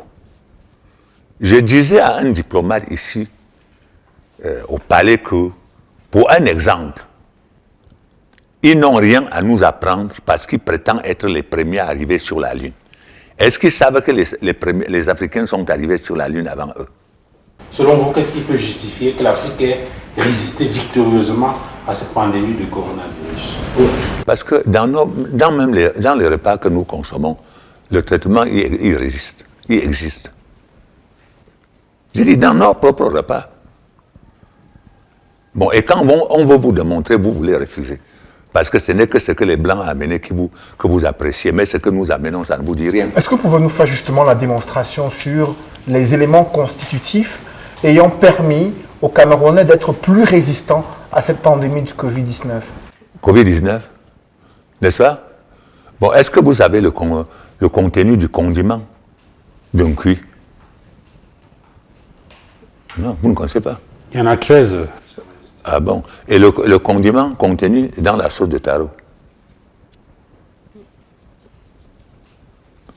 Voilà. Ça se trouve dans tous les marchés au Cameroun. Si elle n'est pas consommée dans le taro, elle est consommée peut-être dans le coquille, elle est consommée dans ceci, dans cela. Et c'est ça qui est cet avantage que nous avons. Est-ce que ce n'est pas ce tabou, justement, qui fait qu'on n'arrive pas à assurer la pérennité de ces traditions-là, de père en fils, et qu'à un moment donné, on a le sentiment qu'il y a une sorte de rupture et que certains pans de ces traditions, de ces coutumes disparaissent? Mais justement parce que ce fils, ce père qui a assumé ça, voilà qu'il est mort, alors que le fils à qui on devait transmettre ça, il se retrouve déjà à Douala, à Yaoundé, avec une autre intention dans la tête, qui refuse même de traiter avec le père, parce qu'il a vu les Blancs. Mais c'est également de la responsabilité du parent. Hein? C'est également de la responsabilité du parent qui doit s'organiser dans l'éducation de son enfant pour lui transmettre ces valeurs-là avant de disparaître. Ça, il y a des choses, il y a très souvent que nous, on sème, on arrache. Lorsque nous avions parlé, de l'autre côté, nous parlons de la liberté. Et dans la liberté, on se retrouve plutôt au libertinage. Et il y a une question, par exemple, comme la question du culte des crânes.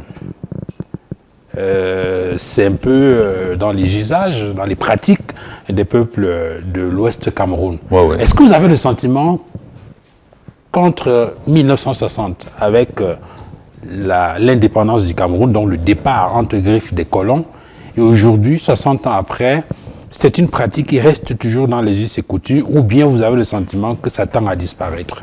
Pour prendre cet exemple précis de la tradition. Ça ne peut pas disparaître parce que nous autres, comment les autres, quelqu'un fait quelque chose chez lui, il vient chez toi, lorsque tu fais la même chose, il te dit que ce n'est pas ça. Vous voulez faire allusion? Je fais allusion. Lorsque j'ai visité, peut-être c'était la catacombe Sainte-Hélène, quelque chose comme ça, au Vatican, c'est quoi? Qu'est-ce qui est conservé dedans? Les reliques? Oui, c'est quoi? Les reliques, c'est quoi? Non, les reliques, c'est le crâne pour vous. Hein? Donc on peut assimiler ça au crâne ici. Ah bon? Assimiler, et c'est quoi? C'est pas la même chose. His Majesty, on the 13th of August, 1975, you just mentioned it, you were in Rome and you had an encounter with the Pope, Paul VI at the time, and you gave him a gift. Can we know the content of that little box that you handed to the Pope? Le contenu de ce don, c'était parce qu'ils avaient perdu un bon chrétien, un élève, qui défendait un prêtre qui a été assassiné pendant la rébellion. Et le gars avait réussi à sauver le prêtre. Le prêtre vit jusqu'à présent. Le dossier, c'était pour demander à ce qu'il soit canonisé dans sa religion. Et aujourd'hui, on ne l'a jamais fait parce que c'est un Africain. Now, the picture that you had that day with the Pope, I just saw the picture in the UNESCO hall of your palace. And in that picture, there is an image of religion and tradition coming together. You representing tradition as a traditional authority, and the Pope representing Christianity. There is some kind of a close-up between the two entities, but there is still this dividing line that Duval mentioned earlier, that dividing line which the Bible qualifies as idol worship. What do you think about this?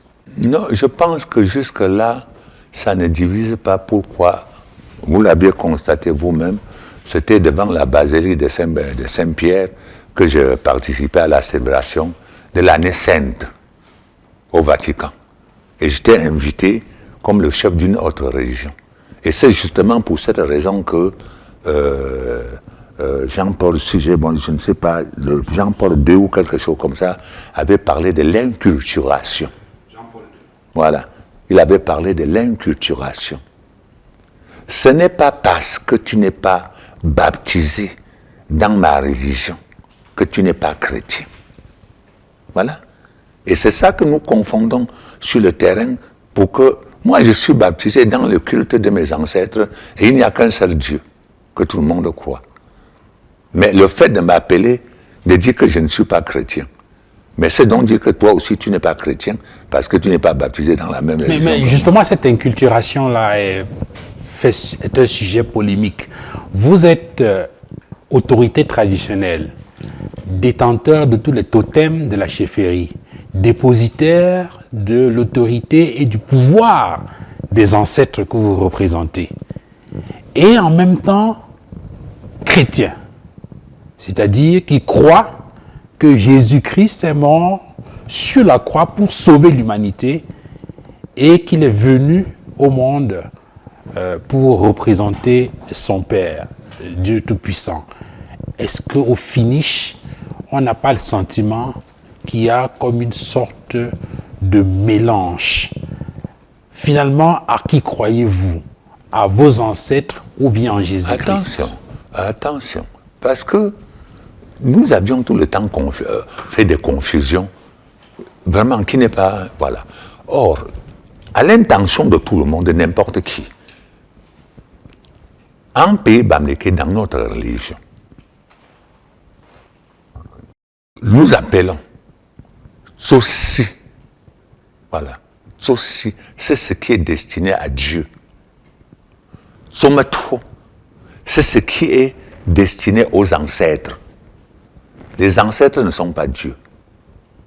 Voilà, à ne pas confondre. Je rejoins à ça ce que nous, quand vous verrez ici devant la cour du palais, les arbres au lieu sacré, ce n'est pas n'importe quel arbre. Ces arbres sont des symboles de la chapelle et non le symbole de Dieu. Et au pied de cet arbre, vous verrez une pierre, pas n'importe quelle pierre, mais qui a été choisie pour symboliser la puissance de Dieu et non Dieu. Mais les gens vont vous mal interpréter, laisser croire qu'on croit à la pierre ou à l'arbre, ou on confond les ancêtres à Dieu. Non. Autrement dit, le matin, on peut aller à l'église, prendre le corps et le sang du Christ, revenir l'après-midi, aller sur honorer les ancêtres, verser de l'huile. Oui, honorer les ancêtres sans problème. Sans qu'aucun problème ne se pose. Oui. But His Royal Majesty, the Bible says that nobody can come to God except through Jesus Christ. Now, the tradition says that you can go to God through the ancestors, through the stones, through the trees, which is qualified as idol worship, which is forbidden by God because it is considered as a worship to another God other than the only true God. So, when you're talking about doing these two things at the same time, is there not some confusion somewhere? Non, je pense qu'il faut toujours éviter cette mauvaise interprétation parce que il n'a jamais été dit dans notre tradition qu'il faut passer par les ancêtres pour arriver à Dieu. Voilà. Mais il faut passer par Dieu pour arriver chez les ancêtres. C'est ça notre tradition. C'est pourquoi je vous ai expliqué ici qu'il y a la nourriture qu'on prépare qui est la nourriture de Dieu. On appelle ça nourriture de Dieu et on remet au lieu sacré. Au lieu sacré qui est la chapelle de Dieu. Et la nourriture des ancêtres est remise là où les crânes des ancêtres sont conservés. C'est dans une maison. Ce n'est pas au lieu sacré. Que répondez-vous, Fosso Kudjo, à ceux des traditionalistes africains, par exemple, qui estiment que le retour ou la recherche d'un véritable retour à l'authenticité africaine s'accommode mal de la pratique des religions importées comme le catholicisme, entre griffes? Oui, mais ça s'accommode mal. Voilà, ça s'accommode mal parce que les choses, par exemple, que les catholiques, dans leur pratique, non, la tradition ne le peut pas. Voilà. Regardez, par exemple, nous sommes maintenant, ça c'est l'année sainte dans notre religion. Presque tout Bamileke. Ça c'est l'année sainte parce que l'année bissextile en pays Bamileke a été considérée comme l'année sainte. Et c'est pendant cette année-là que tout est organisé pour honorer Dieu. Pas pour honorer les ancêtres, voilà. Pour honorer Dieu. Il y a toutes des grandes cérémonies qui sont organisées pour honorer Dieu et non les ancêtres. Voilà, c'est au cours de cette année sainte-là. Voilà. Donc, honorer Dieu et honorer les ancêtres, c'est deux choses bien distinctes. Fosso Kudjo, en 2020, une autorité administrative vous a adressé une mise en garde, vous traitant de rebelle, après que vous ayez reçu des Camerounais, leaders politiques, leaders d'opinion. Vous avez été accusé d'avoir tenu une réunion politique sans avoir informé au préalable l'autorité administrative. Comment vous avez vécu ces moments? Pour moi, vraiment, ça ne me posait aucun problème, étant donné que je n'avais vécu que ma vie normale que j'ai l'habitude de vivre. Ce sont des jeunes Camerounais, mes enfants, qui dans leur projet m'avaient invité à Douala pour venir les donner des conseils et j'avais refusé que s'ils ont besoin de mes conseils, ils vont venir me rencontrer dans mon palais. Et c'est ce qu'ils avaient fait. Et j'étais surpris du comportement de cette autorité administrative alors qu'il était au courant. Alors, moi, j'ai considéré ça comme un enfantillage. Je ne me suis pas occupé. Est-ce que vous vous considérez comme un rebelle face à l'administration camerounaise? Qui? Est-ce que vous vous considérez comme un rebelle face à l'administration camerounaise? Je ne sais pas. Parce que des individus ne doivent pas se confondre à l'administration. Voilà. Parce qu'il y a autre chose. Quand un individu a des comportements, il se confond à l'administration. Mais le sous-préfet est le dépositaire de l'autorité de l'État au niveau de l'arrondissement. Mais on le dit. Mais s'il le gère mal, par exemple, qu'est-ce qu'il faut faire? Ben, si cette autorité est informée et qui se comporte de cette manière. Now, I want to know, His Majesty, you informed him how? Through the legal channel, as the law says that he should declare a meeting of that nature. It was a political meeting because there were political figures and so on. Did you declare it? Did you have a receipt of declaration of that meeting? Or you just told him that a meeting is going to take place? Ils se sont retrouvés ridiculisés eux-mêmes. Pourquoi? Parce que leurs écrits face aux instances supérieures étaient contradictoires par rapport à ce qu'ils ont dit. Parce qu'ils ont été informés officiellement bien. Voilà. Et c'est quand ce problème est arrivé que leur chef hiérarchique constate qu'eux, ils étaient au courant. Par qui? Par eux. Fosso Kudjo, c'est une nouvelle année qui débute au Cameroun. Après une année 2020 tumultueuse. Les Camerounais qui vous suivent régulièrement sur les réseaux sociaux, où vous avez des dizaines de milliers de followers, de sympathisants et des commentaires sur vos tribunes, quelle bénédiction adressez-vous aux Camerounais? Quel message adressez-vous aux dirigeants du Cameroun? Quel message souhaitez-vous adresser à ceux qui sont des leaders d'opinion, des leaders politiques et des acteurs de la société civile?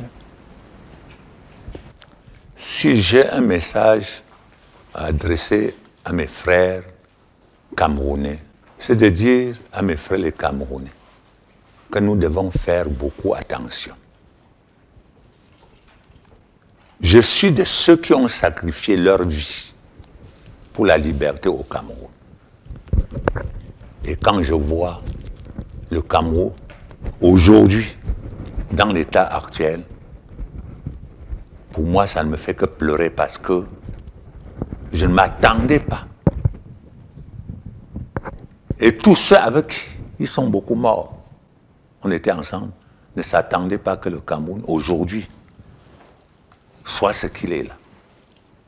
Si j'ai un conseil à vous donner, c'est de dire aux Camerounais de faire très attention pour notre pays. J'ai assisté avant l'indépendance, avant 1960, à la préparation de celui qui devait proclamer l'indépendance au Cameroun. Et je connais quel héritage notre puissance coloniale nous avait laissé. Avec ce que nous avions appelé les colons noirs, ils ont continué à nous cultiver ça. Jusqu'à nos jours et à notre détriment. Et c'est ça qui est cause de notre situation aujourd'hui. Et personne, comme vous êtes beaucoup de jeunes, personne ne se rappelle de ça. Et j'ai peur qu'à cause de ce même comportement, on nous amène à détruire notre pays nous-mêmes. Sachez qu'il y a assez de Camerounais intelligents. Très intelligents, ils sont là. Je les connais, ils sont là. Il y a depuis un certain nombre d'années que vous employez un certain mot, un certain langage qui ne me plaît pas et qui ne doit pas nous honorer, qui ne peut tendre qu'à détruire notre pays.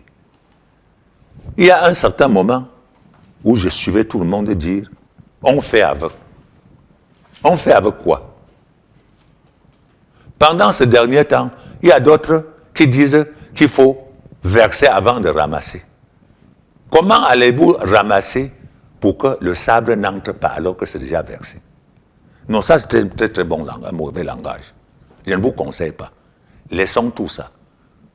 Nous avons une richesse dans nos cerveaux que nous pouvons mettre ça au profit du Cameroun. Nous tous. Dieu nous a créés et a donné à chacun de nous une toute petite quelque chose qui n'a donné qu'à lui. Et tout ceci, c'est le bien de l'humanité. Nous devons mettre tout cela ensemble au profit de l'humanité. Comme exemple, nous nous plaignons que les gens, il y a la corruption. On a pillé tous les fonds de l'État. Mais ce n'est pas n'importe qui. Ce sont ceux qui ont un certain niveau d'intelligence qui opèrent tout ça. Pourquoi ne pas utiliser cette intelligence-là pour développer au profit de tout le monde? C'est ce conseil que je profite pour vous donner. À l'heure où nous parlons, 95% des Camerounais ont besoin de changement. Parce que les Camerounais en ont mal. On a besoin de changement. Mais sachez que nous pouvons changer sans casse. Voilà. Nous pouvons changer sans casse. À condition qu'on soit intelligent. Si vous voulez gagner un match, soyez assidus aux entraînements. Allez même copier même le match de votre adversaire. Son style, c'est son style qui va vous permettre à développer davantage votre style. C'est ce que je profite pour vous donner comme conseil. L'équinoxe me donne cette occasion de vous donner ce conseil parce que ça me fait mal si je peux voir ce Cameroun détruire.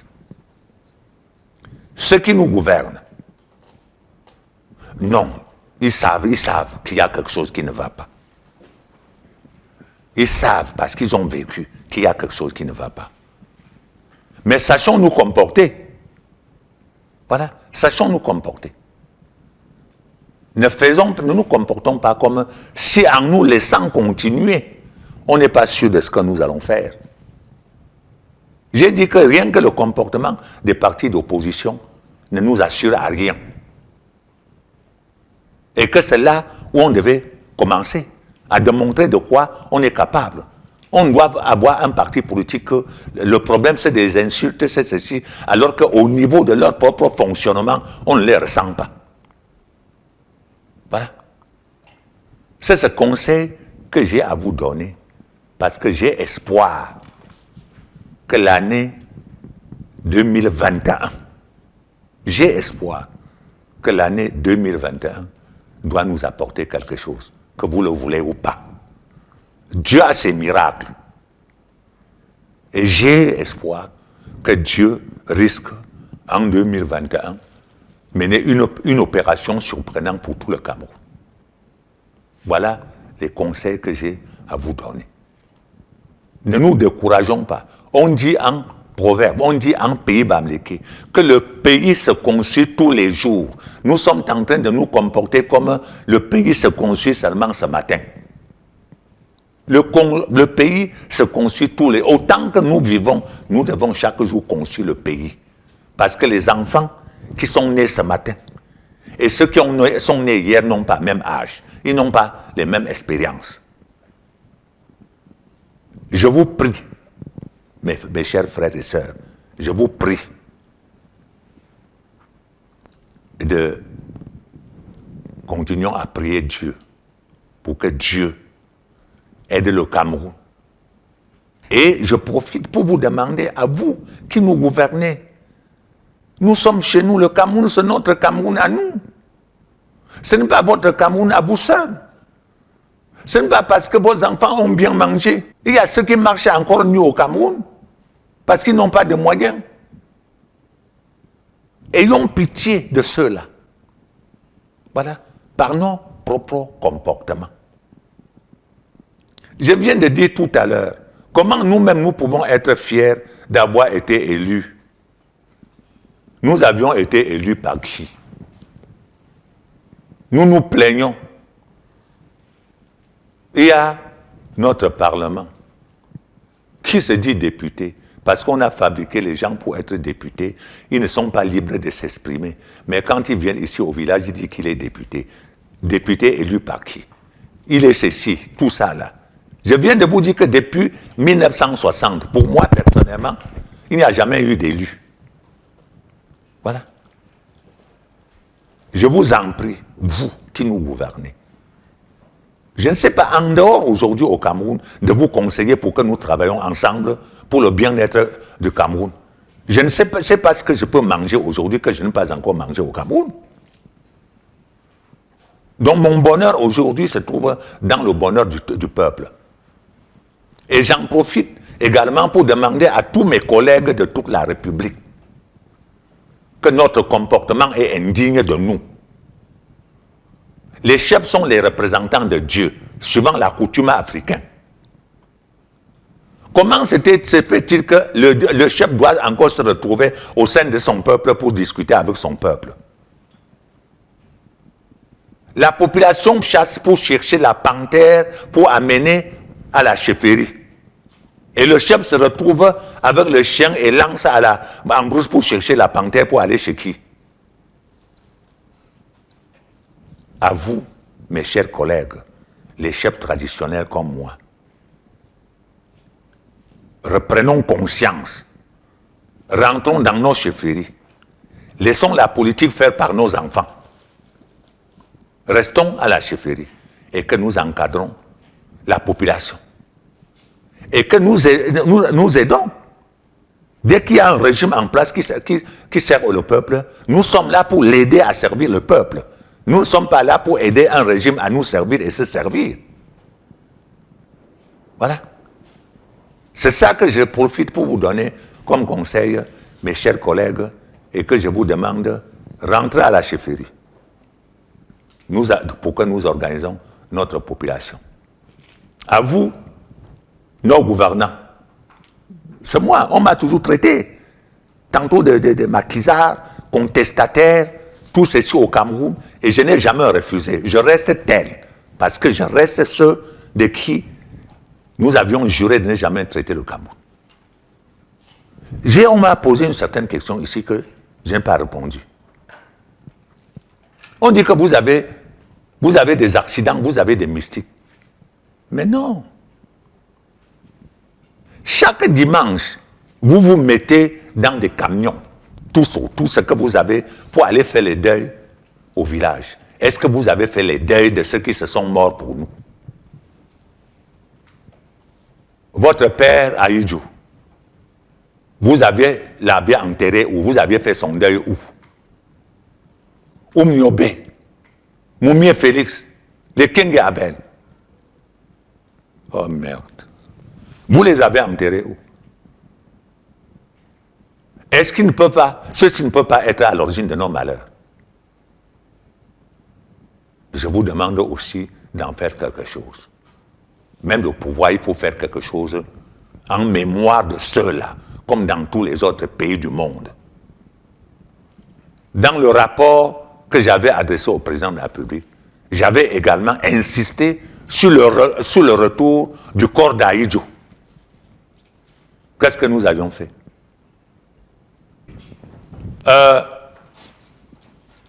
Mais quoi va vous dire? Abetibes, me karki, me quoi qui fait? Abetanga, moi me mani tanga. Abetibes, me quoi le minena, bi quoi le zamba, a sous Cameroun et ça. Maman, c'est le politicien babois. T'as bien bamné terré. Bourba bois politique, ba son min kong maba. Ba sou qui a subi bassa. Mi miel roma. A mon namba barmbaka, ba kabki emina. Ba joua pour dire ba kami kara, toba tribalisme, toba dje. A bobi karga nga nami, tribalisme nga bave. Minam. Mina zal. Yemia yam jomba lo na tribalisme. Anche se binga kan na bien yin samba. A Cameroun. A bordi ba politique ba jouer carne toba e bo politique je ba e bo. Ba a borba somme quoi za damdi. Me carne zamba ave me mana bote na me lomine mbande yi. Ne bi pour les zamba ya ñu mbok. Ne zamba ave Cameroun mbwame se. Abouane bon be Cameroun be se. Be toba mion, be toba am vwam zamba. Jomte hina me carmine. Me carquois nala me bourme se. Ntie me ke yangana man be tizan. Allo me fama man mbande mbol me carmine lom. Muranzi ki me lom mbande. Ndo ma silmina bourdina. Bor be voir bene bor be nen. Ne bois be seba lom mbanda. Toba karne mama bo mena be ngabana bam. Voilà be karme me tient de foule zam. Ma choumine be se. Magaje jambo pangrafi wa. Nga sifin pompam po mongala pe kwetian de no molia. Tembandin kumbo pungala. Nga pe wa men no je pon me wa. Ni jangu unso. Ngunso li felisu. Nto men no pe pon sumbo pe tamia. Be pompe men no je pon bana vampola. Pe wa men no memo. Pe pingambo magam kongala. Pe fanjum pencho ke pe jimbrane we. Pe ni we pe chaba pe munchin chela. Me kwa mo me to wen chala ali to wen donga a m'gan kon ko ban ton mok to we mi bandin ku mo sum pa ma fo ngala nga panit po la po avon zon nan ku ne su ambo po nga ke wopin tom fo po an ko ngo vengo nan ku nga po wo nan ku ambo wola nga no ko sonta ne ba po di su fo tum pa fedi mu ne la e won to no ko la nga ma sin che po la wa nga pe ko ne medwe wa ngo jangu nsa su la adis on ko ne me men no wa ne ngo men no pe pom be pompi pe que to wom ga po che pong da pa chu yo ba pom pa pom yo vien ga lombo punda aja nga ngu nsa fie pom bo pumba la. Merci. Je compte sur vous et comptez sur moi. Je ne me décourage. Avant de mourir, je dois accomplir ma mission telle que Dieu m'a envoyé sur la terre pour l'accomplir. Merci mes chers frères. Merci Fo Sokudju de nous avoir reçus ici dans votre palais royal à Bamenju. C'est la fin de cette émission. Merci Sa Majesté. Merci également à vous, les journalistes de l'Équinoxe, que je vous encourage de continuer votre mission. Je peux vous appeler comme, vous êtes pour moi comme les évangélistes. Continuez à nous évangéliser parce que vous permettez à tout le monde de s'exprimer, que ce soit positif ou négatif. Je vous dis que comptez sur mon soutien. Merci. Merci Sa Majesté. Merci également à vous, Duval Fongwa et Jonathan Babila, d'avoir participé à cette émission. Merci à toute l'équipe technique conduite par Eric Ouattat, Emmanuel Wapi pour la réalisation de cette émission enregistrée en plein cœur du Palais Royal à Bamenju. Mesdames, Messieurs, merci d'avoir suivi et merci de rester sur Equinox Télévision.